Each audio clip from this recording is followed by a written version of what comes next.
Okay. Welcome to Hello. number 2 Welcome to Hello. of our podcast. My name is Justin, I'm Tony. and we are here to be awesome. Hoo-ha-ha! Little Johnny John Bravo. Bravo! Hoo-ha-ha! Alright. So, Tony, He's... what have you been playing? Well, I just recently sold my PS4. There was a problem with my PS4. I guess with some of the first gen PS4s, you get a PS4 and there's like a physical screw in the PS4, and that allows you to manually eject a game if it ever gets stuck in the disk drive, right? So with some of the first class PS4s, the screw would come loose just by wear and tear, or like just by using the PS4.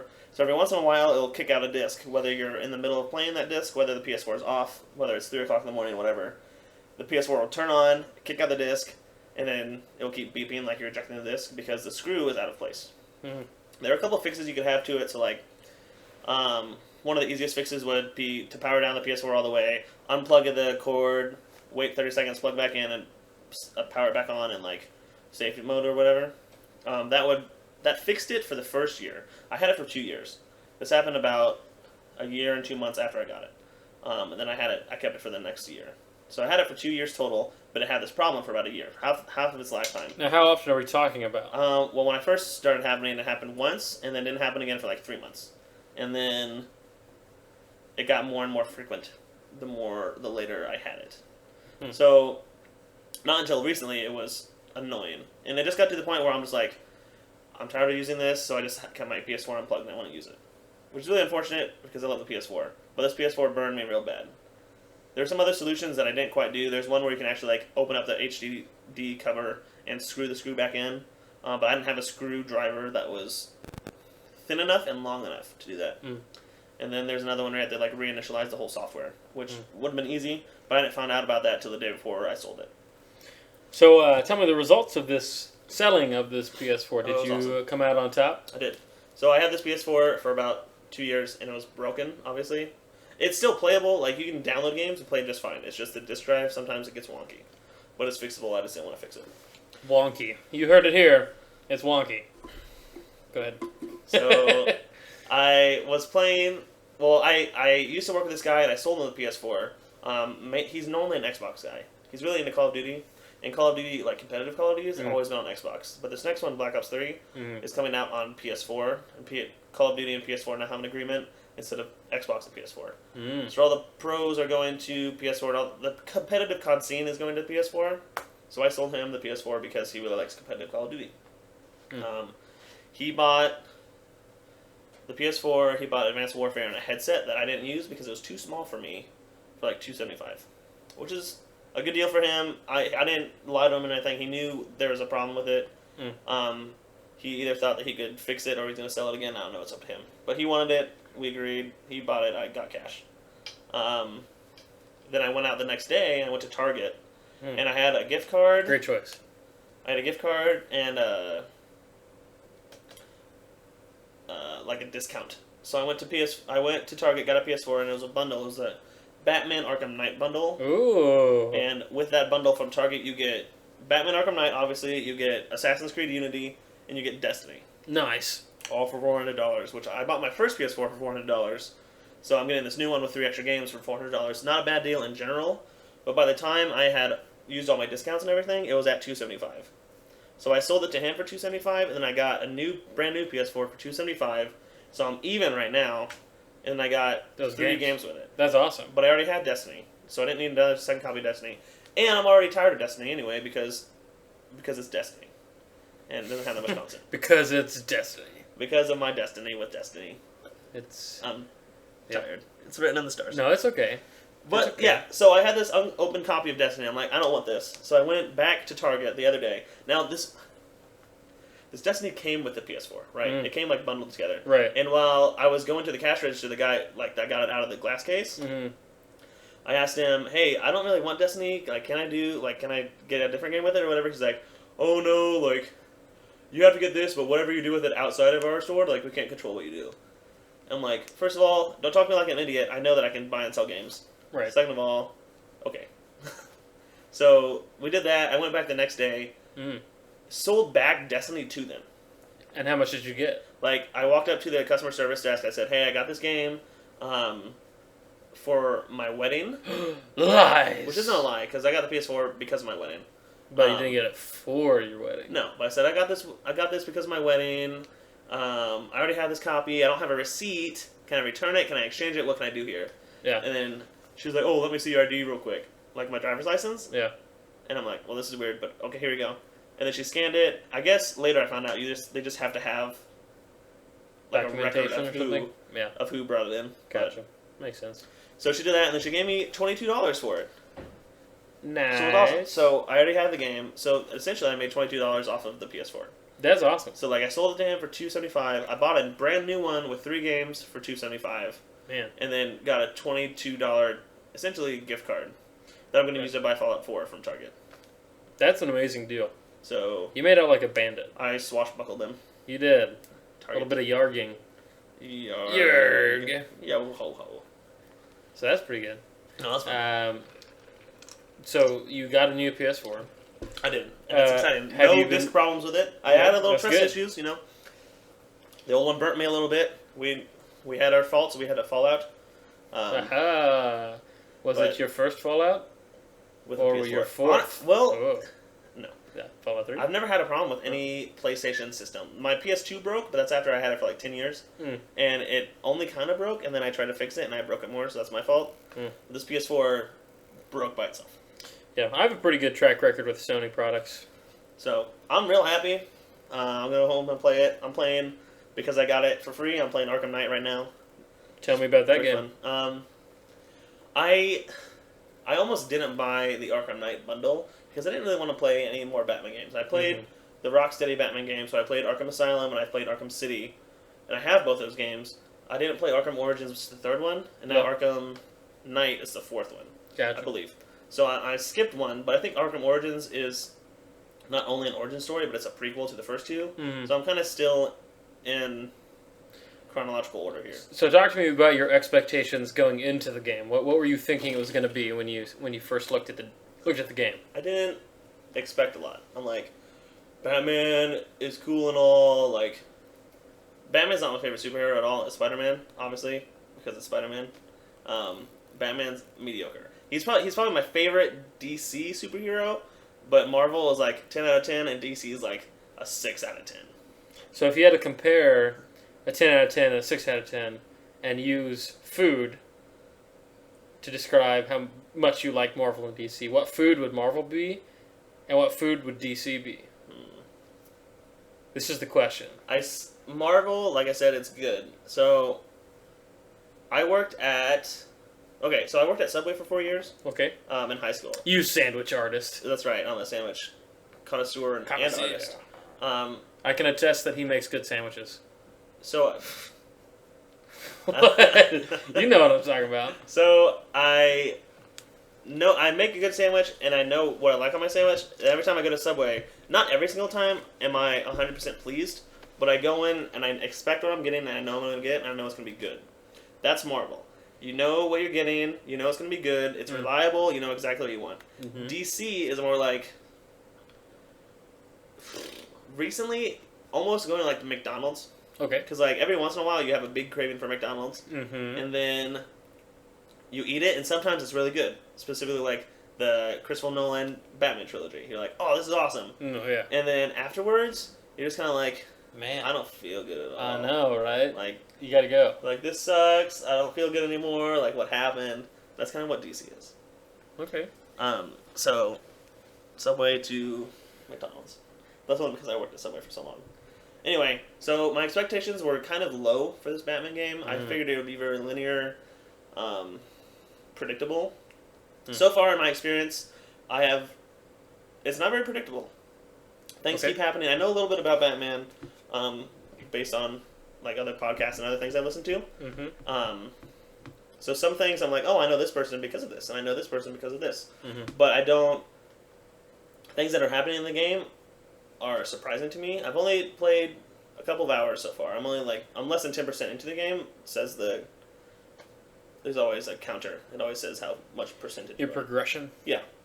So I'm not that far in. The story's really good. The gameplay is really good. Like, fighting villains, fighting thugs is really fun. Mm-hmm.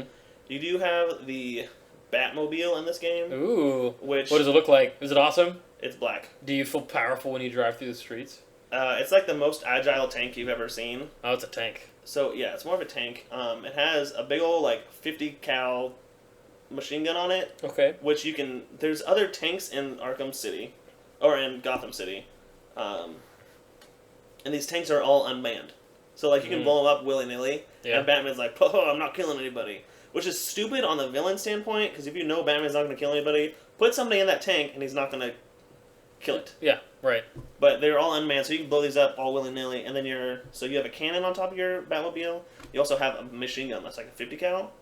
But it's called like a riot control cannon or something like that. So you shoot it, the machine gun at a tank that's unmanned, and kill it that way. Or if you shoot this machine gun into a crowd of people, it like switches the rounds, and it's like beanbag rounds. Oh, so it knocks people out? So it knocks people out. So you shoot them and it knocks them out. How convenient. Which is convenient for Batman. But there's also times where you're just driving around the city of Arkham City, and like I flat out am not that good of a driver with this Batmobile because I just learned how to do it, and it's a tank. Yeah. But I'm running people over left and right. There's no way they're surviving. Like there's this little... The way that the game gets around it is whenever you hit somebody, there's like an electric shock that sends them flying. Nice. So it's like, oh, he got stunned. But I'm going 60 miles an hour. He got hit by a 2-ton stun grenade that ran into him, and now he's stunned. Like, this guy's dead. Yeah, he definitely is dead. Like, Batman's straight up killing thugs. But I guess that's the prerogative of a video game. Well, Batman won't kill supervillains, but he'll kill thugs all he wants. Okay. Which isn't canon, but that's what these games like show me. Like in Arkham City, it's the middle of winter, and you're in Gotham, and you're fighting all these thugs, and you're literally out there like breaking limbs, and like giving people concussions, and they just lay in the winter for like hours on end. So it's pretty safely assumed that they're gonna die. You can count on that they're dead. So Batman's out here killing people, which is cool, I guess. I mean, Batman can do whatever he wants. It's Batman. He can do what he wants. But I'm enjoying it so far. I read some reviews before I got it, and people say that the Batmobile is too ingrained in the storyline, which I can already see so far. Because you'll be playing a mission, and like instead of like infiltrating and killing everybody, you like go halfway into the mission and be like, oh, I need my Batmobile to winch this building and bring it down so I can go inside farther, which is ridiculous because Batman would normally just find another way around. Right. But now that he has a Batmobile, he's like, oh, I have to use my Batmobile. So it seems to force you to do something that Batman probably wouldn't be doing in the first place. No, it just forces you to use the Batmobile, and it's somewhat annoying because it's time-consuming, and I'd rather just, like, knock people out. Or sneak in. Which sounds more like Batman to me. Sounds more like Batman, but now he has this Batmobile. Like, I shot down a helicopter, which is cool. Also radio-controlled. But... Like, there's boss battles in this game, but they're mostly in Batmobile form. Gotcha. And then there's races, like the Riddler sets up races around the place. So like, I bet you can't beat my race. I'm like, Riddler, I don't care.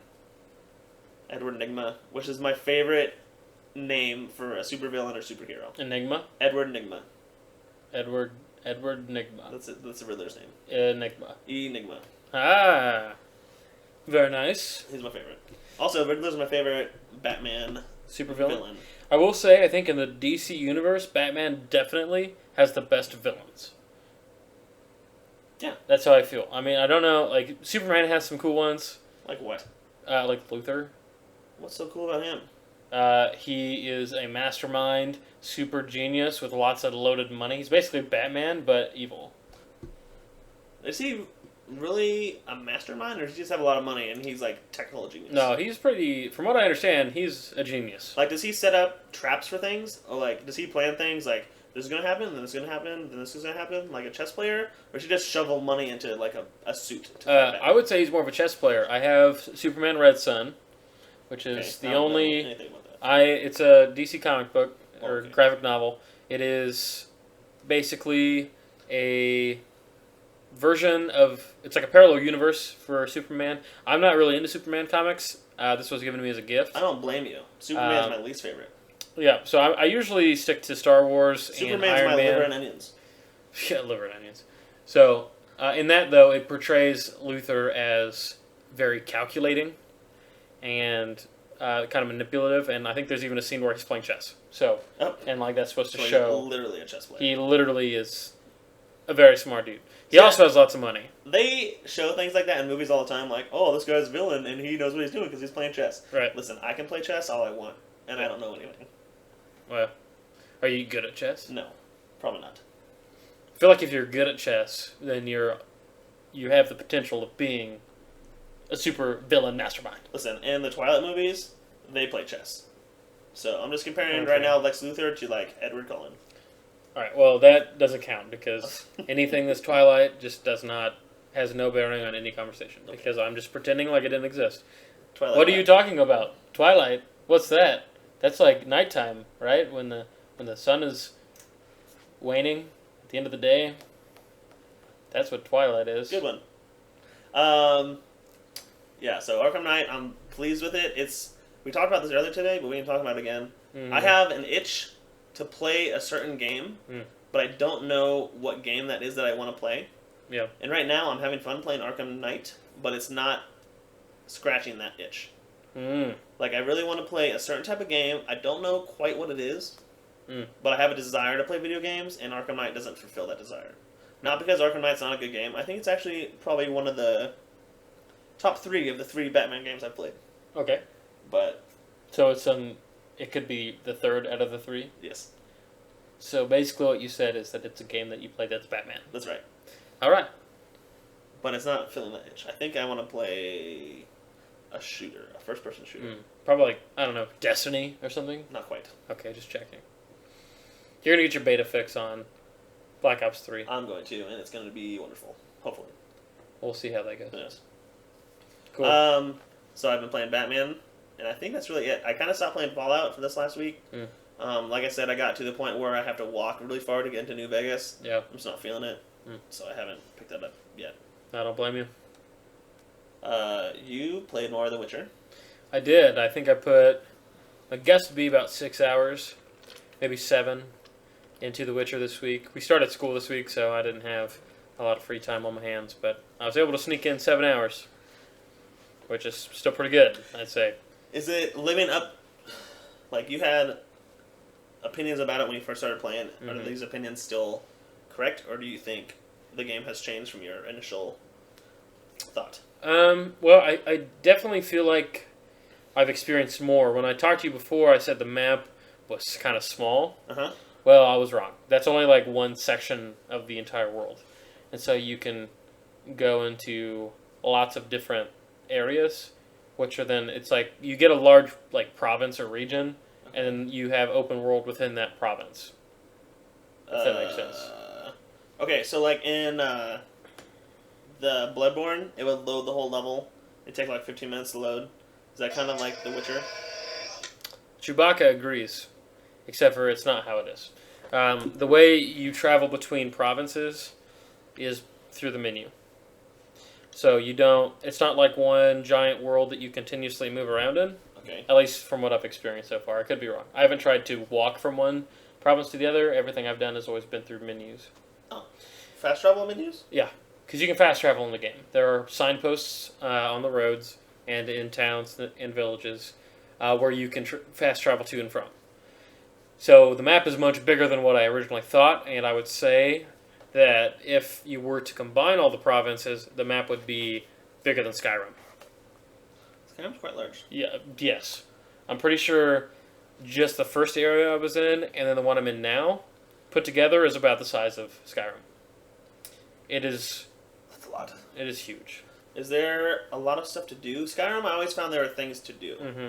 Is there just a lot of spaces between like a camp and a camp, or a camp and a cave? Or is it dense? I would say it's pretty dense with activities.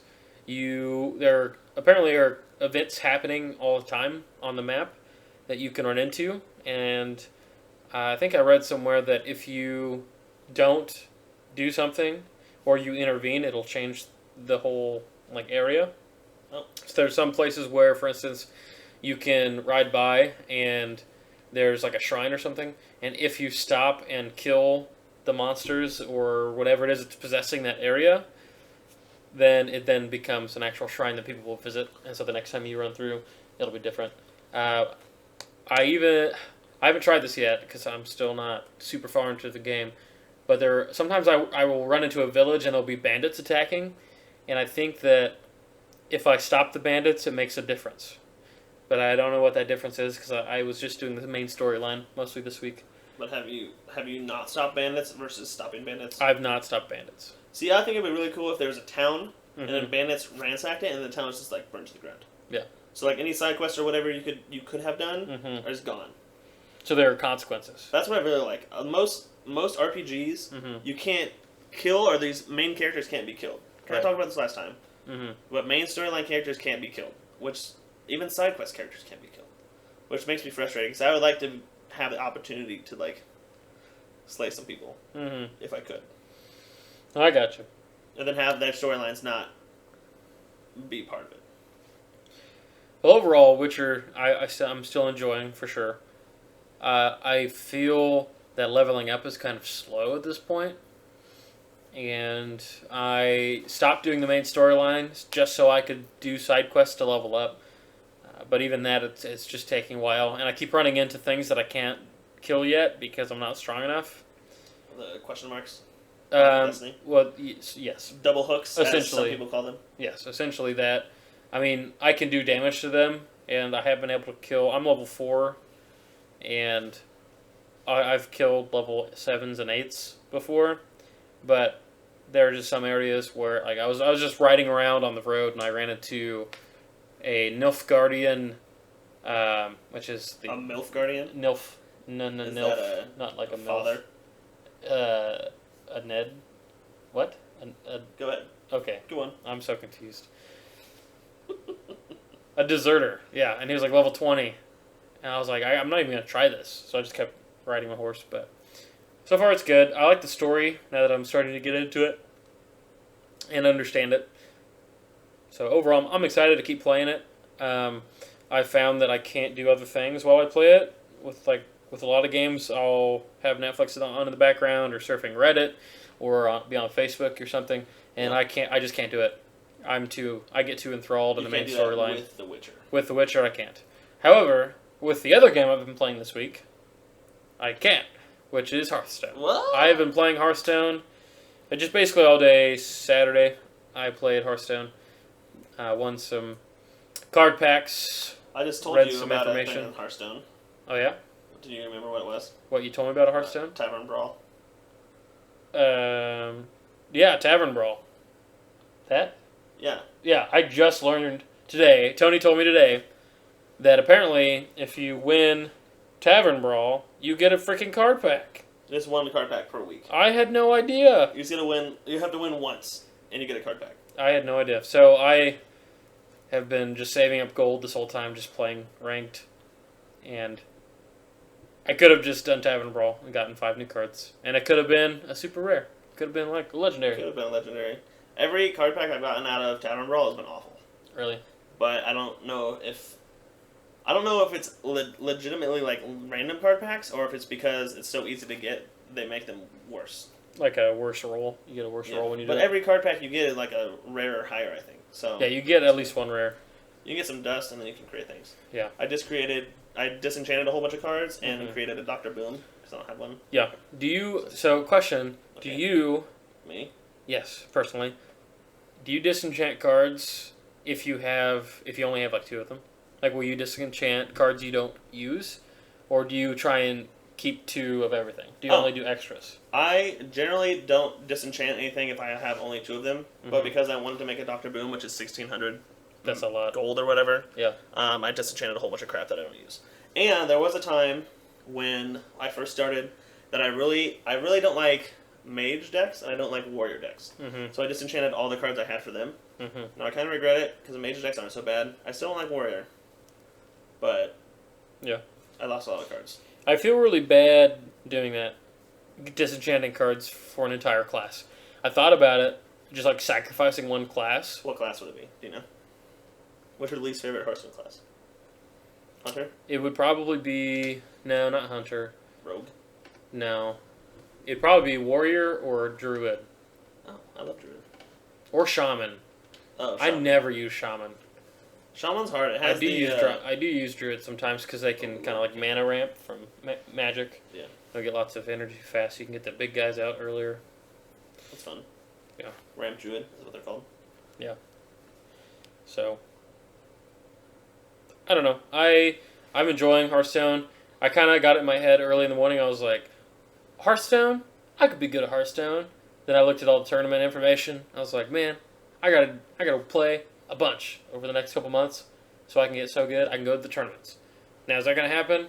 No, it's probably not. But it's kind of like a cool goal, trying to get higher ranked up in the rank system. I think the highest I've been is like 17. So I've got a ways to go. And really, I feel like a lot of it has to do with I just need to unlock more cards because I just don't have a whole lot. I've only done the first level of Naxxramas. I've only done the first level of Blackroot Mountain. Black Rock Mountain. So I just have a lot of ground to cover before I feel like I can be competitive. See, I think you have a valid point in saying that you need more cards to have better decks, but there is this myth that cards make the game. Like, the best players have the best cards, and they have good cards, but there's a huge meta that goes into this game. There is a huge meta. The players know. But you can't tell me that having someone with a starter deck versus somebody with a custom-built deck with good cards in it, that the person with the starter deck is going to win. I mean, more often. I agreed, but Trump, who I watch on YouTube, has done multiple free-to-play decks where he goes from rank 25 to legendary with cards that he never paid any money for. Okay. So, like, he did a free-to-play rogue deck and a free-to-play warlock deck. So that's like cards from the start of the game? Cards from the start of the game, and then every 100 gold he gets for winning games or whatever, he'd buy a card pack. Or he'll disenchant cards that he has and put new cards into it. So he's gotten a legendary with cards that he hasn't paid any money for. Right. And I think that's possible. Which is definitely possible, because he's done it a few times. I'm not arguing about that. I am not capable of doing that. I just think that to get to, like, there are certain levels of competitiveness that you do need some higher value cards than what you have right when you start. Like, it takes some time. Justin, you gotta believe in the heart of the cards.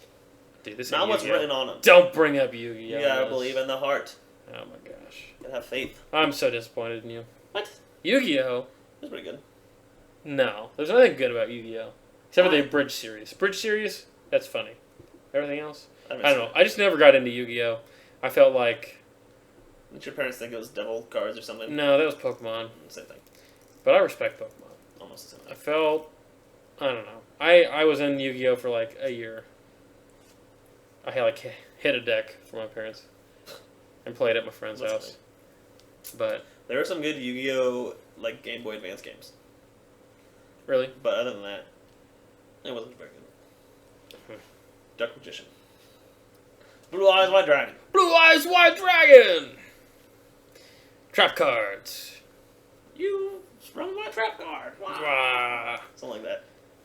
Maybe Yu-Gi-Oh! Wasn't that good, but I remember it being good. I know people who, well, still play it. I went to Gen Con and they had tournaments. And from what people who play the game tell me, cards from the beginning don't matter anymore. So like, there's no, like, it's distinctly different because all of the cards, from what I understand, all the cards stay current.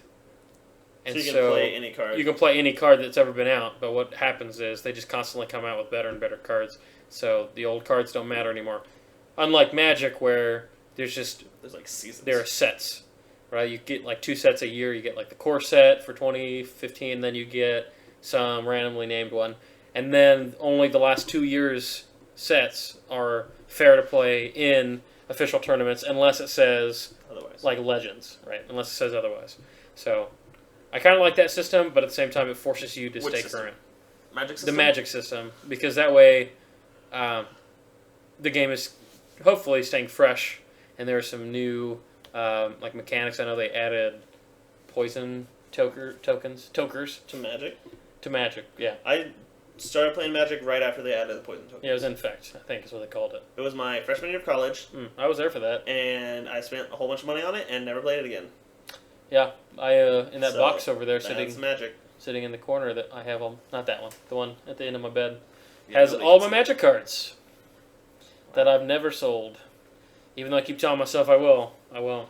But I'm not going to spend any more money on it. Except for I did recently at your wedding. Yeah. Which is a mistake. Which was a mistake. It was only $15. We had fun. We played like once. three times. I played. I think I only played once. Yeah. We all bought starter decks. Yeah. And the starter pack has like a starter pack, and then it has like 2 booster packs in it. Mm-hmm. So we all just played. Well, me and you and another guy played like a free for all. Yeah. And we all didn't look at our decks before we played. Yeah. We just shuffled them and fresh. went. It was an exciting game. Which was fun, except I had no idea what I was getting into because I am very much less experienced than you two. Yeah, I played quite a bit in college. Well, freshman year I did mostly. I did a little bit sophomore year as well, but not as much. Freshman year, your roommate got us into it, so. I did. Freaking bass. He's probably going to listen to this and then laugh at us. Do you think so? Maybe he hasn't yet. He hasn't listened to any? No. What a douchebag. No, I hope he listens to it. I guess. What? What? Huh? All right. So that's that. I played Hearthstone and Witcher. So, Tony, you have some topics that you want to talk about. I do. So I introduce yourself. want to make an argument that currently, in this generation right now, maybe not even just generation, but like these couple spanning years, right now is like the best time to be a gamer. So you would say your thesis is that today's age is the best time of the gamer. Of the gamer. This is not the year of the necessarily gamer? the best for gaming, Mm-hmm. but it's the part where people won't look down on gamers so much. They're like, oh, you're a nerd that sits in your mom's basement and plays video games all the time. Yeah. Like, that might be true, but there's also people that sit in their attics and play video games all the time. Mm-hmm. So, I mean, there's different levels. All right. Well, explain yourself. Specifically, it is about money. Money specifically. Money talks more so than anything else. So what I would say was like, now, and this is specifically from like an esports agenda. So competitions, StarCraft, League of Legends, Call of Duty, Dota 2, Smash Brothers, Counter-Strike. All these things have tournaments, and these tournaments all have winnings, and you have money. Money's involved. So I thought of it like this: like when back in the old days, not video game related, everyone could throw a baseball. Everyone could throw a ball, right? Mm-hmm. Like, wow, you can throw a ball. Wow, you're so I good. can do that too. Yeah. But then eventually a guy came by and said, wow, you can throw that ball really well. How about I give you $5, you do it again? And then he did it again.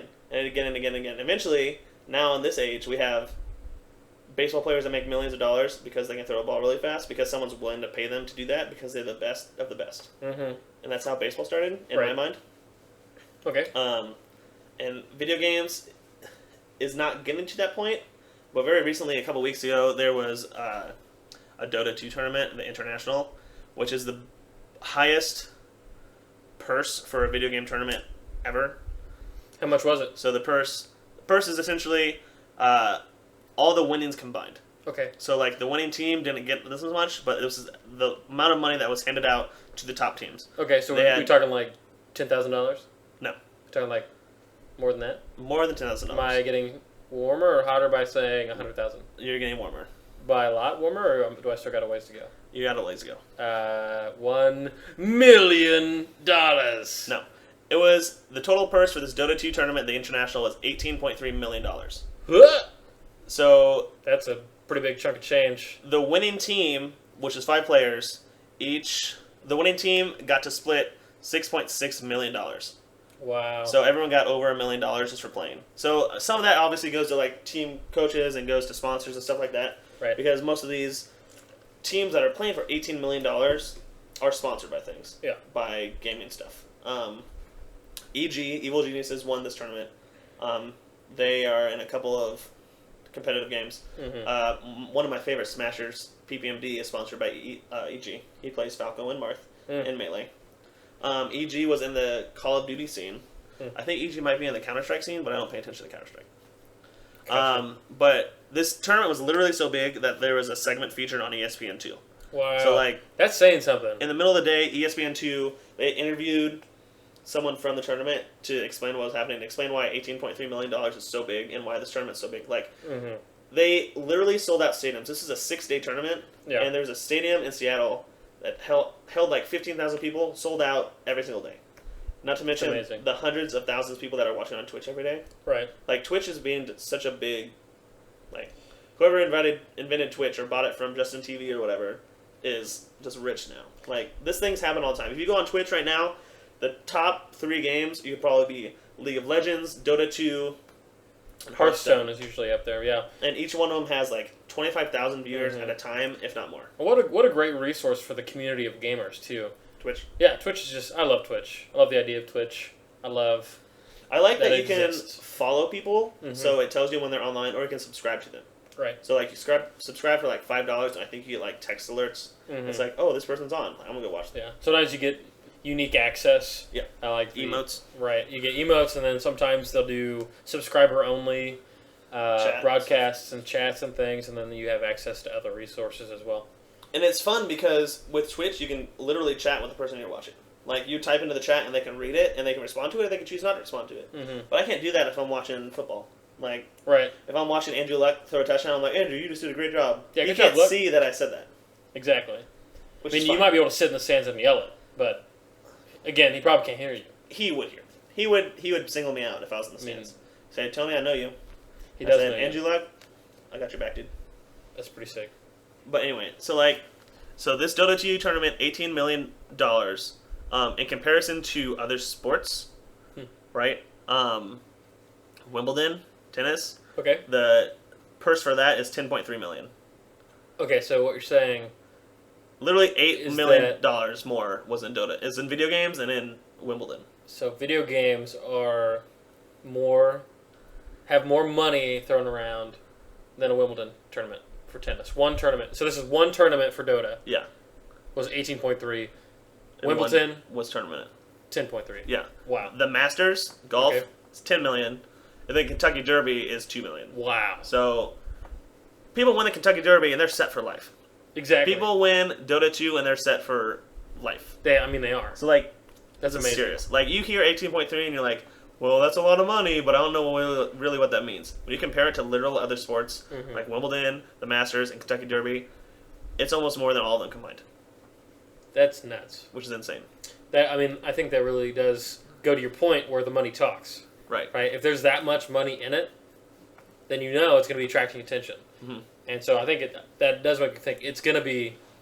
It already has grown, and I think in the next 10 years, it's just going to explode. It's growing and growing. And the esports side, if it gets bigger and bigger, and people see these players and they have personalities, they'll see them and they say, oh, this isn't some guy that's just sitting in his mom's basement. Who smells really bad. This is a guy that just won $1.6 million for himself. Right.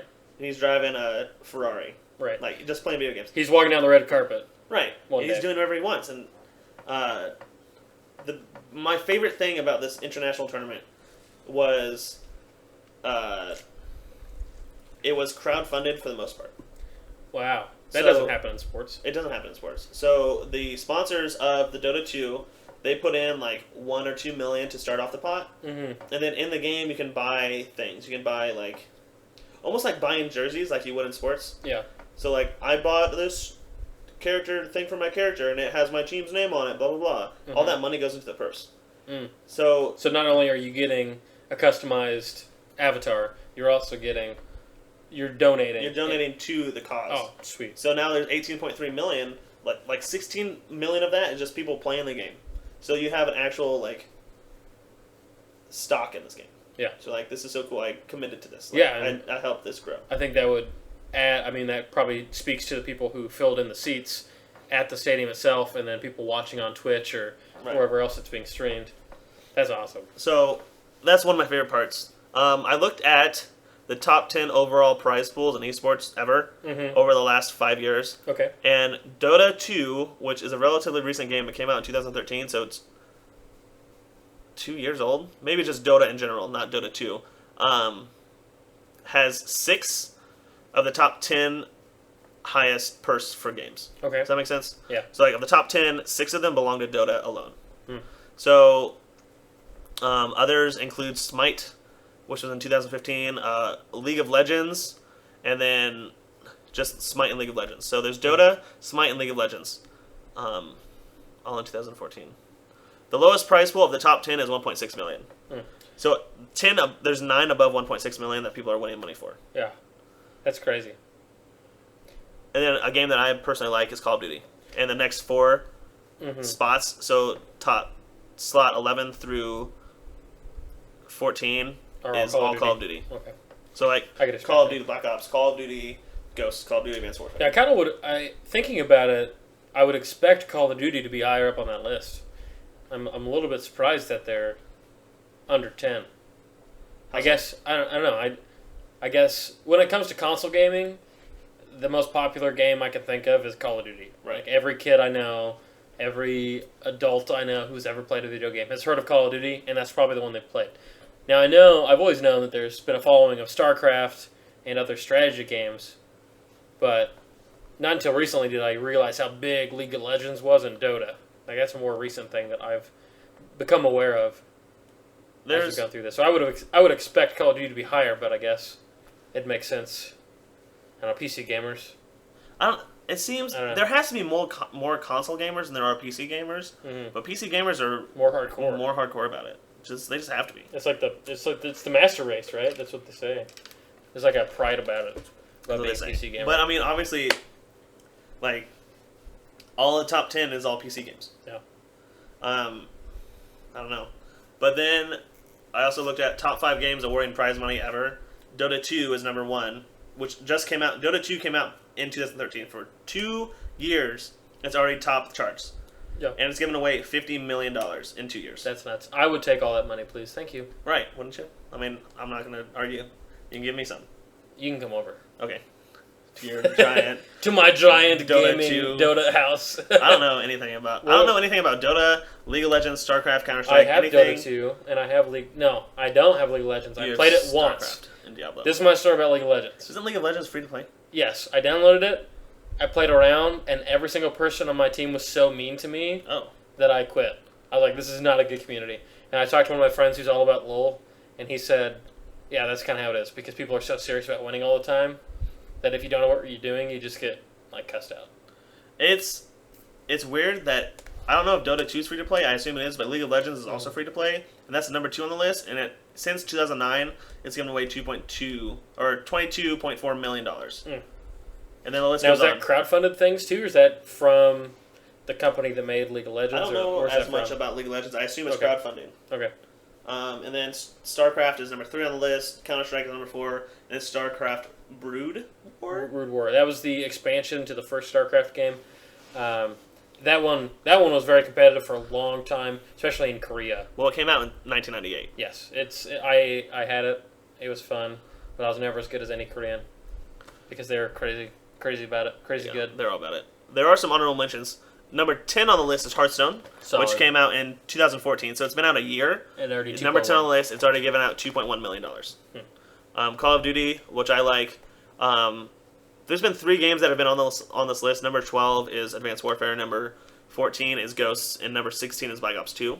But if you want to combine all those together, total COD winnings have been $4.9 million. So if you combine it all together, instead of being spots 12, 14, 16, it'll be spot 7 on the list. So you're saying like combine the game series into one. Yeah. Which is right under CSGO. And Counter-Strike is number 4, CSGO is number 6. CSGO came out in 2012, so it's been going Counter-Strike, man, there's just some games that don't leave, that don't go away. Counter-Strike, man, since I was a kid. I mean, Counter-Strike came out in 1999, so it's given out $10.6 million. People still play Counter-Strike all the time. Well, it's because they just updated it with CSGO in 2012, but from what I understand, it's very similar to the original. Like, there's some sort of following to CSGO that I don't understand. Granted, I never played it. I never really played any game, keyboard and mouse. Yeah. But Counter-Strike is really just search and destroy from Call of Duty. That's what I compare it to. Yeah. Like, you have 2 teams on the map, counter-terrorists and terrorists, and let's say the counter-terrorists are trying to defuse a bomb that terrorists plant. So terrorists can go, and you can plant this bomb, and after like 45 seconds or whatever, it blows up, and if the bomb blows up, they win the game. Yeah. If counter-terrorists either kill all the terrorists, because there's no respawns, or once the bomb gets planted, they defuse it without killing anybody, the counter-terrorists win. And it goes both ways. Like, terrorists can kill all the counter-terrorists and they win that way, or the Right. counter-terrorists can kill the terrorists. So it's kind of like two objectives possible. You could focus on just trying to defuse the bomb. Yes. Or you could Plant just or try defuse. and kill everyone. Right. I think mostly killing everybody works. It makes sense. I feel like that'd be easier to do than because I'm assuming the bomb is out in the open somewhere. So it's probably difficult. there's strategy to both. Yeah. But they play that, like, to best of 30. They, like, play, like, 30 rounds. That's crazy. Which is a lot. That I don't is. think it's that entertaining to watch or play. Like, I haven't played it, but I played Search and Destroy and Call of Duty. I don't think it's that entertaining. Yeah, and I don't know. I don't know where that comes from. I know people who are really into Counter-Strike, but I played it a couple times, but I never got into it. So yeah, so there's that's a lot of money between all those video games. We're talking about what was that 50? Well, Dota 2 has 50 90. million. League of Legends has 22.4 million. We're talking like over $100 million. And then StarCraft 2. I mean, that's for gamers. Like, Yeah. that doesn't necessarily compare at all to sports, but there's a bigger following for sports than there is for... Right. And there's this huge infrastructure in place for sports through, like, you go to college, you play sports, and you get drafted out of there. A lot of these tournaments, it is possible, maybe not likely, but it is possible for anybody to qualify. Yes. If they put forth the effort. Like I was reading in the Hearthstone, like you just have to play through the ranked system, and if you get to a certain level, then you can be considered for the tournament. And then there's also like side tournaments you can get into, and you can win like tournament points, which then puts you in the ranking.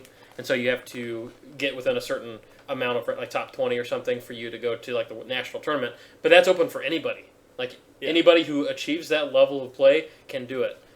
And I'm sure there are people who have advantages because like maybe they get sponsored to do it, so they don't have to like go to work and play and not play. But again, it still opens up the door that anybody could walk in the room and just play. Right. There's a couple Call of Duty tournaments every year that has pool play. Yeah. So just regular amateur teams can go in, play in their pool. If they do well enough, they get be considered for the winner and loser bracket. And then from that, they can go and go and go to grand finals.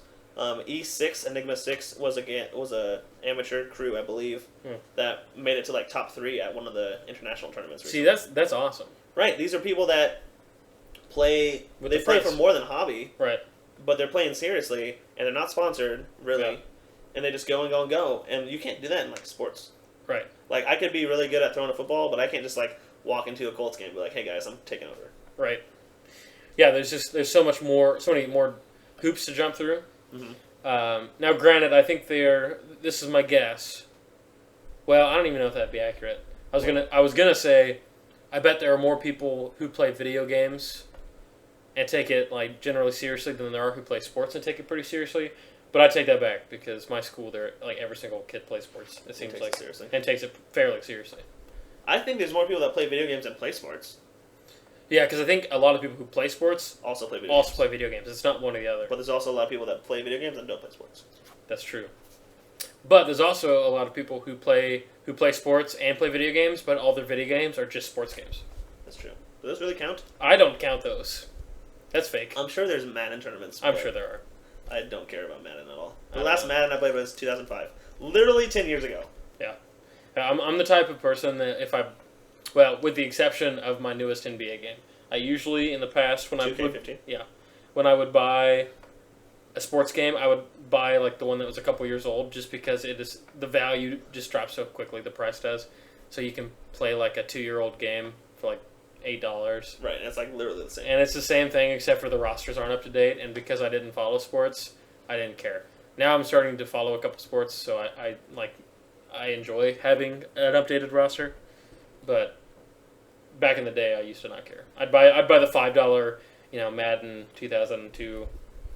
There was in Madden 2005, one of the best teams was the Patriots, the New England Patriots. They had like a 98 ranking, and I'd always play them. And it made me like the Patriots, Dirty dog. Is a very big no-no from where we're from. Yeah, you don't do that. We don't do that here. Betrayal. A lot of people do not like the Patriots. They take it pretty seriously, too. Some people take it really seriously. It's like in middle school. Like, oh, I like the Patriots, and people are like, why do you like the Patriots? I'm like, oh, because of this Madden game. They're like, not your friends because of it. Right. I remember there's one other girl that liked the Patriots in school. Just me and her. And then I stopped liking the Patriots. Yeah. And now Tom Brady's in trouble. So I haven't made the right have you seen the sketch? The No. Tom Brady sketch? No. You're going to show me right now? Yes. This is really funny. Oh, okay. Tom Brady's sketch. All right. Have you ever seen the movie E.T.? No. You're really not helping me here. Well, This blew up on the internet. clearly. This is the sketch they made. The sketch artist. Oh, you mean it's a sketch? It is a literal sketch of Tom Brady, and it's blown up on the internet. People are putting this everywhere. It's real funny. I don't get it.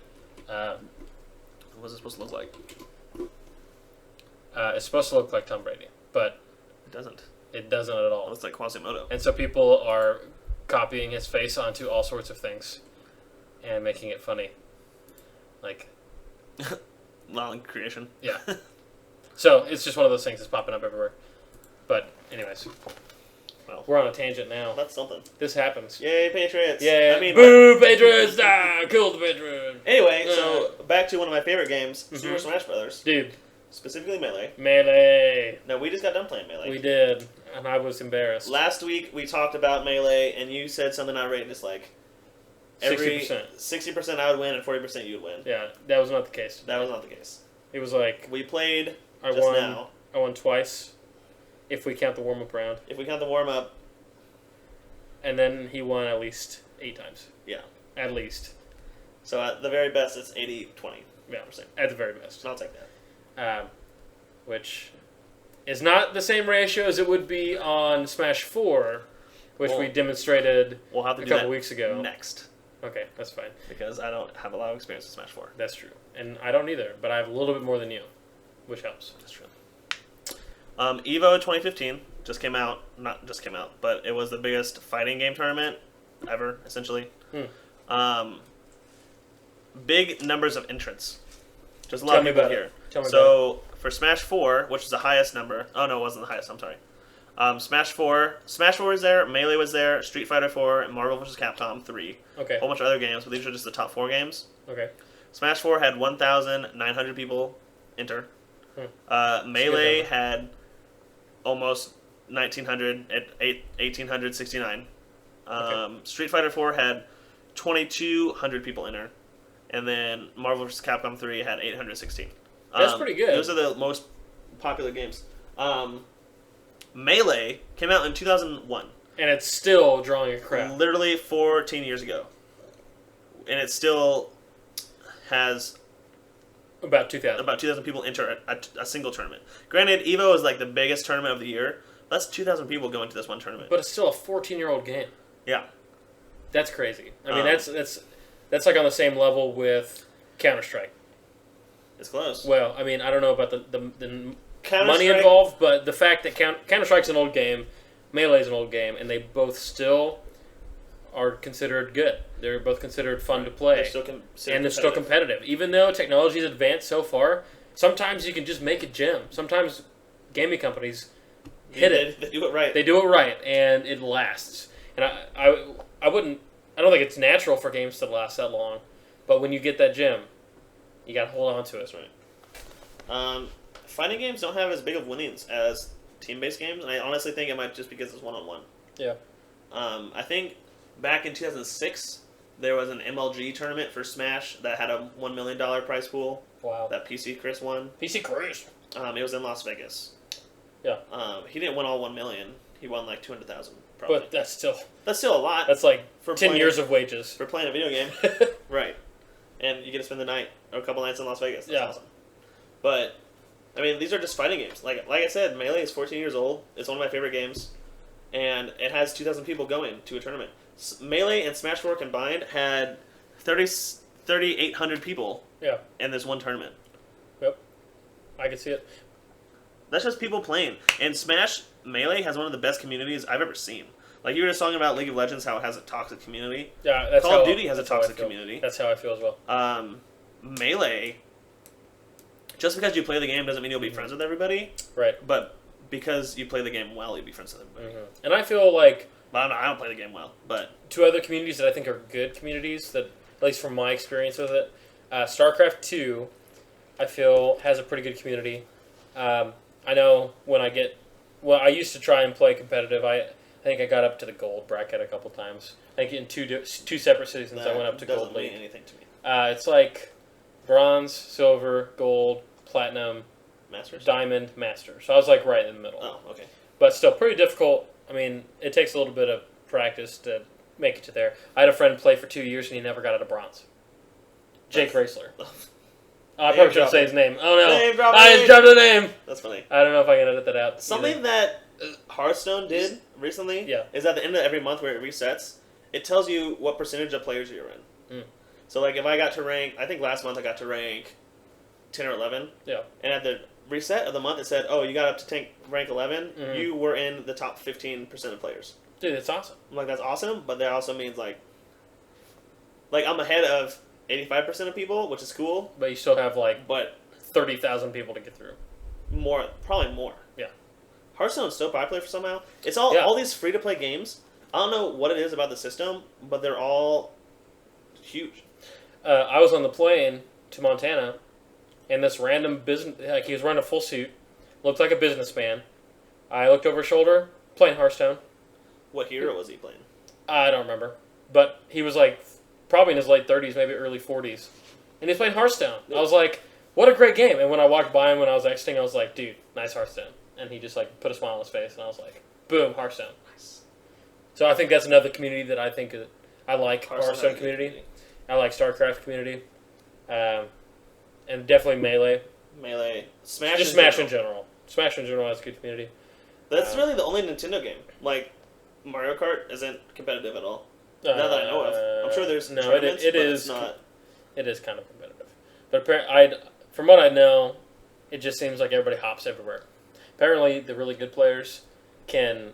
You can draft, or you can drift, and you get boost. Right, you drift and you get boost, but the good players, they will hop because when you hop, you're not getting the friction of the road, and so you can the good players can time it with like drifting and things to just go be crazy.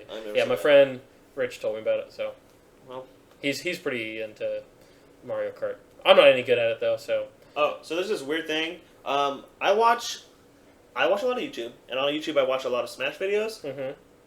And I watch a lot of Call of Duty videos. Those are the main people I subscribe to. I also subscribe to Trump, who does Hearthstone. Trump is fun. I love Trump. My wife likes Trump because of one video that he did. Watch out. And that's funny. But in Counter-Strike, you can spend real money in-game to buy things. Yeah. And you can buy crates or whatever they're called. And I guess you open the crate and there's stuff in them. Yeah. And people spend thousands and thousands of dollars to get a knife, like a skin on a knife. That's or dumb. A skin on a gun. That's why I love Hearthstone. I don't have to spend money. Yeah. It's like the point. I've spent money on Hearthstone. I bought the rest of Naxxramas. I feel like that's fine. That's an expansion to a game. So that was fine. And I play Hearthstone a lot, so I figured, hey, I could spend money on this and be okay with it because it has a lot of time. I play it a lot, and I enjoy it. But Counter-Strike, I wouldn't spend thousands of dollars to get a camo for a gun or for a knife. Skin. Right. Who's going to see that? Only you. Okay, so I don't know if Call of Duty and Counter-Strike are that similar. I'm sure there'll be a lot of people that'll be like, oh, it's not that similar. But in Call of Duty, there's camos, and I literally never see anybody else's camo, except for my own. Unless it's bright pink, then you can see it. But unless I pick it up, but I don't. Or watch the kill cam. Can you pick up guns in Counter-Strike? I have no idea. I know that you buy guns every round. Yeah, I don't know. It's a good question. But I basically have no experience with Counter-Strike, other than I have friends who play. So to repeat my thesis, I think right now is one of the best times to be a gamer. Yeah. Specifically because there's so much money into the gaming industry. Mm-hmm. This doesn't top movies, and this doesn't top sports or anything. But if you think about it, they've had so long to develop. Right. We're talking about 80s, 70s or 80s is when this came out. So a 40-year-old industry at most. Right. And without even the capacity to be multiplayer on a grand scale until the internet got popular. So the late 90s. Yeah. Is what we're talking about. So it's getting bigger and bigger and bigger. In just a couple decades. And things like Twitch, where you can just watch... You can watch people for free, and this is a spectator sport. I do it air quotes, because a lot of people don't say it's a sport. And I would agree with them. I don't think esports is the right name. I think competitive gaming would be a good name for it. Yeah. But also some people compare it to chess. Where chess isn't a sport, but it's a I could see that. And people watch chess because they like to see the strategy behind it, which is kind of how I feel when I watch replays of StarCraft.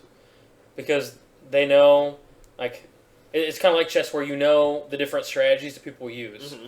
And so, like in one of the big things in StarCraft is you scout what they're doing, and they can see one building that the other person has made, and then they have to change their whole strategy to counter what they see. And I think that's kind of like chess, where you see somebody, they move a pawn somewhere, and then you make predictions about their strategy. What they're going to do. Or what they're going to do. And that's kind of how it is with StarCraft and a lot of the other strategy games. And so I like... I mean, these are mental... I don't know, what's the definition of a sport, too? Mental competitions. Like, what is the competition? What's the definition of a sport? I assume there's like a Webster definition about how it's physical or athletic. You can look it up right now. We have the internet. We have the technology. But I would even almost say that it's not a sport. I would say it's competitive. It's definitely competitive. And there's definitely a tier where people are good to where they're not. Sport. An activity involving physical exertion. I almost said excretion. Oh, physical excretion. Yes, physical exertion. I excrete. Sweat, people. Sweat. Yes, lots of sweat. Only sweat. And skill, in which an individual or team competes against another or others for entertainment. So, not a sport. Because involving physical exertion. Unless you count focusing really hard and getting sweaty palms. But that's mental. Like, I mean, these people play, and they play tournaments, and they play for like 12 hours a day at these tournaments, and that's mentally exhausting, and people don't understand how difficult that can be. Mm-hmm.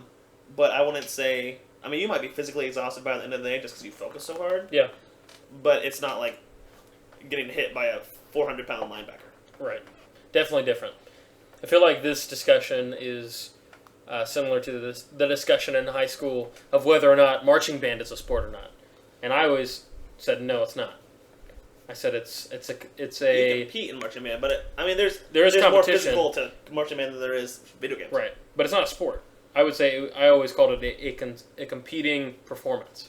Because the whole point is you're performing a show that is in competition against others. And so what it's about judged. volleyball?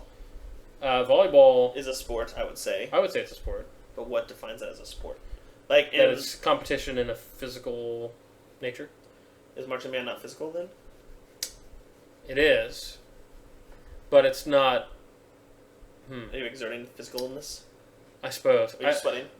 You are sweating. I was sweating. Gross. Marching band. Band camp week. Everyone makes a joke about it. Mm-hmm. But literally, you're out there 8 to 5 in the middle of August. It's like 100 degrees. And you're out there marching. And, yeah, bacon. Yeah, no, it's bad. And freaking people have to carry bass drums and tubas and sousaphones. I'm like, this is ridiculous. I don't know how they do it. I just had to carry a wimpy trumpet. Yeah. I had a bari sax. It's like 15 pounds. And you had that big neck thing around your neck. Well, we did chest straps for the berries, which was nice. Sounds like cheating. It was nice. I don't know. I just, marching band, you're performing. It's not, in volleyball, there's two teams actively at the same time going head to head. In marching band, it's like I perform, you perform, whoever performed better.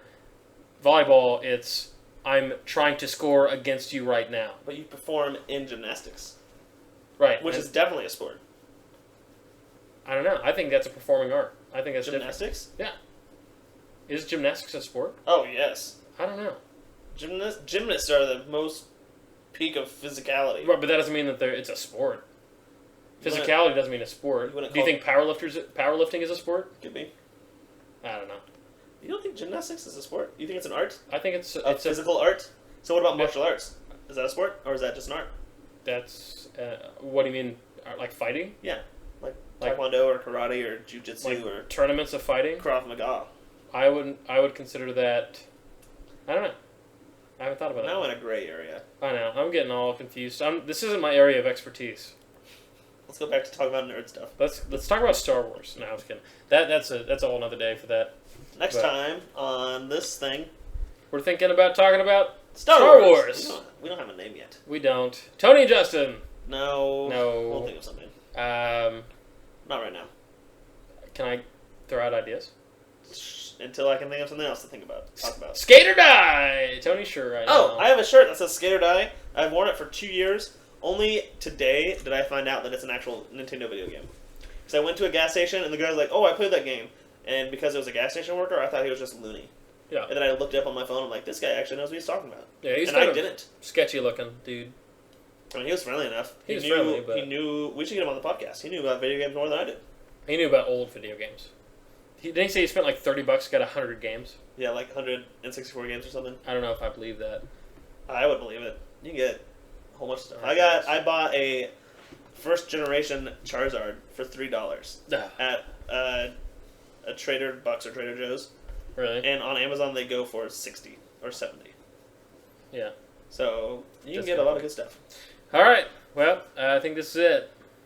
We need to sign off. So next time we talk about things. Star Wars, video games, what's going on, What we've been playing. Thanks for listening. Maybe we'll have a name. Maybe. We'll see. It's work in progress. Alright, see ya. Bye.